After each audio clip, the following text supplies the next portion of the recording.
آج کل جا بجا میں بھی دیکھتا ہوں کہ بورڈ لگے ہوئے ہیں اور عامل حضرات جو ہے انہوں نے اپنی ایک دکان بنائی ہوئی ہے کہ جی یہ کریں یہ ہو جائے گا، یہ کریں یہ ہو جائے گا۔ نہیں، ایسا نہیں، بلکہ ہمارے پاس ایک اتھینٹک کتاب موجود ہے، قرآن مجید۔ اب کئی لوگ کہتے ہیں 1.25 لاکھ نکالیں یہ کام ہو جائے گا۔ 1.25 لاکھ کی صورت میں نکالیں، ان سے یہ پوچھا جائے کیا مشتری جو ہے اس کے اگینسٹ پڑا ہوا ہے یا اس کے حق میں پڑا ہوا ہے؟ بسم اللہ الرحمن الرحیم۔ السلام علیکم ناظرین، میں ہوں آپ کا میزبان ابرار حسین اور آپ دیکھ رہے ہیں ہمارا چینل بول پوائنٹ آفیشیل۔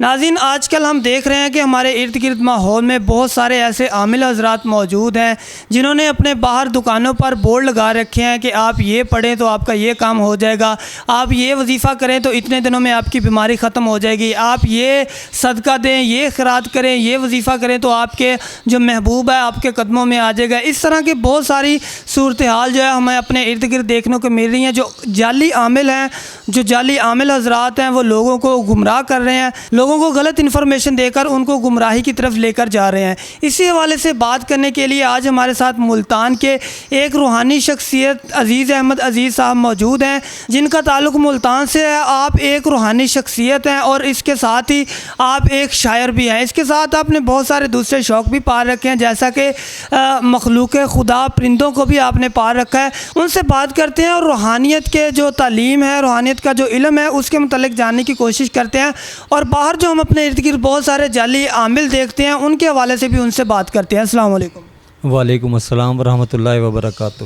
عزیز احمد صاحب، سب سے پہلے یہ بتائیں کہ آپ کی طبیعت صحت کیسی ہے؟ یہ شکر اللہ تعالیٰ کا، بہت احسان ہے، بہت کرم ہے اس کا، کروڑا کرم نوازی ہے اس نے جس حال میں رکھا ہوا ہے، شکر الحمدللہ رب العالمین۔ اچھا سر جی، سب سے پہلے ہم روحانیت کے متعلق بات کرنا چاہیں گے۔ سب سے پہلے ذرا ہماری جو آڈینس ہے، ہمارے ناظرین ہیں، ان کو روحانیت کی جو ڈیفینیشن ہے وہ ذرا تفصیل سے بتا دیں۔ سر، روحانیت میں بہت ساری چیزیں آتی ہیں، ایک چیز نہیں آتی۔ لفظ فقیر ہم عموماً سنتے ہیں تو فے سے فاقہ، قاف سے قناعت، یہ سے یاد الہی، رے سے ریاضت، پھر جا کے آدمی فقیر بنتا ہے۔ اور اب سے کئی سو سال پہلے حضرت داتا علی حجویری رحمۃ اللہ تعالیٰ علیہ نے اپنی کتاب کشف المحجوب میں لکھا ہے کہ اے سالک، کوئی فقیر تلاش کر، مبادہ تجھے لاکھوں کروڑوں میں کوئی فقیر مل جائے۔ تو یہ تو 800-900 سال پہلے کی بات ہے، تو آج کے دور میں ہم فقیر کہاں سے تلاش کریں؟ آج کل جا بجا میں بھی دیکھتا ہوں کہ بورڈ لگے ہوئے ہیں اور عامل حضرات جو ہے انہوں نے اپنی ایک دکان بنائی ہوئی ہے کہ جی یہ کریں یہ ہو جائے گا، یہ کریں یہ ہو جائے گا۔ نہیں، ایسا نہیں، بلکہ ہمارے پاس ایک اتھینٹک کتاب موجود ہے، قرآن مجید، جو اپنے دعوے کے ساتھ کھڑا ہوا ہے۔ بسم اللہ الرحمن الرحیم، وننزل من القرآن ما هو شفاء ورحمۃ للمؤمنین ولا یزید الظالمین الا خسارا۔ جب ہمارے پاس لاریب کتاب موجود ہے تو ہمیں کسی عامل کے پاس جانے کی ضرورت نہیں ہے، ہاں ہمیں عالم کے پاس جانے کی ضرورت ہے کہ وہ ہمیں اس کتاب میں سے بتائے کہ اس میں شفا کے لیے کون سی ہے، جنات کے لیے کون سی آیت ہے، یا پھر رشتے کے لیے کون سی آیت ہے، یا پھر کسی اور مرض کے لیے یا کاروبار کے لیے ہم کیا پڑھیں اور کتنی تعداد میں پڑھیں، اور آیا یہ وظیفے کی یہ اتنی تعداد جو ہے ہمارے لیے بہتر رہے گی۔ اب کئی لوگ کہتے ہیں 1.25 لاکھ نکالیں یہ کام ہو جائے گا۔ 1.25 لاکھ کی صورت میں نکالیں، ان سے یہ پوچھا جائے کیا مشتری جو ہے اس کے اگینسٹ پڑا ہوا ہے یا اس کے حق میں پڑا ہوا ہے، اس کے کون سے گھر میں پڑا ہوا ہے۔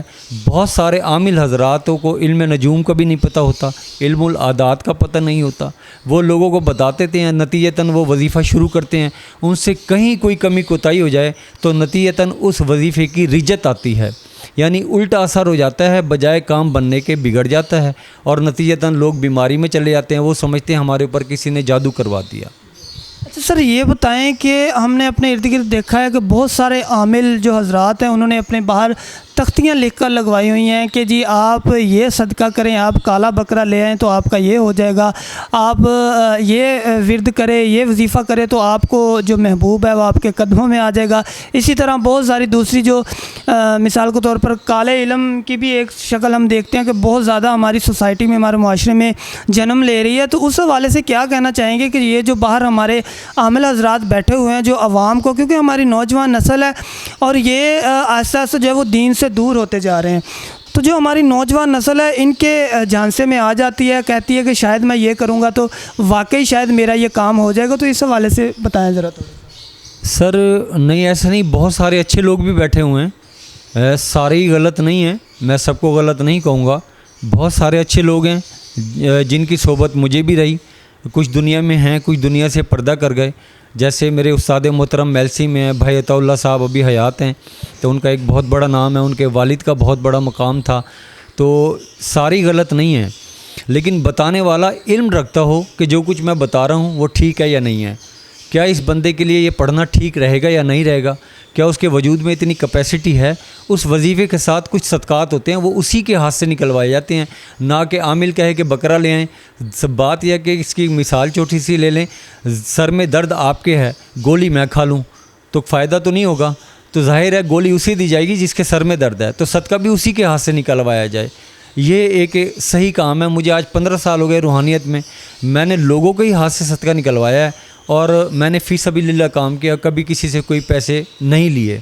تو جو لوگ پیسے ڈیمانڈ کرتے ہیں تو وہیں سمجھ لیں آپ کہ وہ پیسے ڈیمانڈ کر رہا ہے، اپنے منہ سے پیسے مانگ رہا ہے، تو وہ کتنا صحیح اور غلط ہو سکتا ہے، درست ہو سکتا ہے۔ یہاں تو لوگوں کو مسجد میں اگر 200 نمازی ہوں تو ان سے پوچھے سمیع اللہ لمن حمدہ کا مطلب کیا ہے، تو میرا نہیں خیال کہ 200 آدمیوں میں سے آپ کو 150 آدمی بھی یہ جواب دے دیں کہ سمیع اللہ لمن حمدہ کا مطلب یہ ہے۔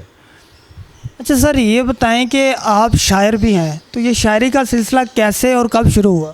سر یہ 1991-92 کی دہائی میں جو ہے نا شاعری کا سلسلہ شروع ہوا، تو میرے استاد محترم حضرت حزین صدیقی مرحوم و مغفور، اللہ تعالیٰ ان کی قبر پر کروڑوں رحمت نازل فرمائے، تو وہ میرے استاد تھے۔ پھر آصف کرنالی صاحب میرے استادوں میں سے رہے، اللہ تعالیٰ ان کی مغفرت فرمائے۔ ابھی میرے حزین صدیقی صاحب، ان کے بھائی جو ہیں ایاز صدیقی صاحب، وہ حیات ہیں لیکن اس ٹائم شدید علیل ہیں۔ میری درخواست ہے کہ تمام دوست جو میرا انٹرویو سن لیں ان کے لیے دعا بھی کریں صحت کی، کہ اللہ تعالیٰ انہیں صحت عطا فرمائے۔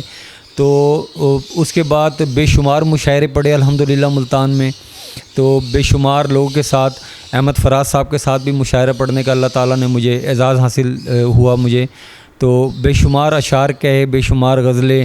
تو پہلی کتاب میری جو ہے نیا آفتاب کے نام سے، مگر وہ پرنٹ نہیں ہو سکی، کچھ عوامل ایسے رہے، کچھ طبیعت کے صحت کے معاملات اچھے نہیں رہے، جس کی وجہ سے وہ پرنٹ نہیں ہو سکی، آؤٹ آف پرنٹ ہے ابھی تک، لیکن انشاءاللہ جلدی میرا ارادہ ہے کہ اسے میں پرنٹ کروا لوں انشاءاللہ۔ سر آپ کے پسندیدہ شاعر کون ہے؟ سر غالب اور اقبال۔ اس کی مین ریزن یہ ہے کہ غالب کی یہاں فکر ہے، اقبال کی یہاں فلسفہ فکر ہے۔ اچھا سر، اپنا کوئی پسندیدہ شعر ہماری آڈینس کے لیے؟ جی، غالب کا شعر ہے کہ نہ تھا کچھ تو خدا تھا، کچھ نہ ہوتا تو خدا ہوتا، ڈبویا مجھ کو ہونے نے، نہ ہوتا میں تو کیا ہوتا۔